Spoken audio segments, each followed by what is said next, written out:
Le Coran contient deux types de versets, les muhkam et les mutashabihat, ambigus. Les versets muhkam sont explicites, comme les règles de la prière ou du jeûne. Les mutashabihat, comme le verset 3-7 de la sourate Al-Imran, nécessitent une interprétation prudente. Les savants soulignent que seuls ceux qui ont une connaissance approfondie peuvent les interpréter, évitant ainsi les erreurs. Cette distinction remonte à l'époque du prophète PSL et a été débattue par les premiers théologiens.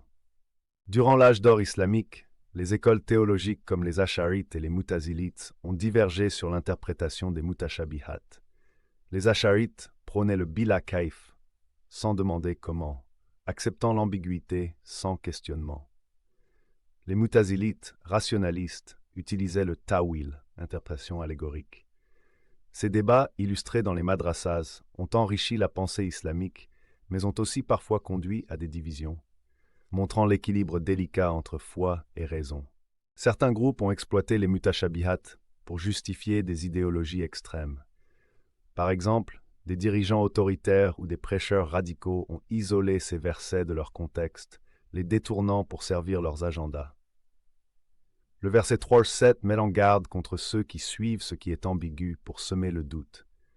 Cette manipulation, visible dans des parchemins annotés de manière sélective, menace l'unité de la Oumma et déforme l'esprit du Coran. Pour éviter les distorsions, les savants recommandent de revenir au tafsir classique Ibn Kathir, Tabari, et de croiser les interprétations. La lumière de la connaissance, comme une lampe à huile, guide vers une compréhension équilibrée. La mosquée de la Seine 1 réapparaît à l'aube, symbolisant l'espoir. Le Coran reste un guide clair, les muhkam fondent la foi, tandis que les mutashabihat invitent à la réflexion sans excès, préservant ainsi l'unité et la sagesse divine.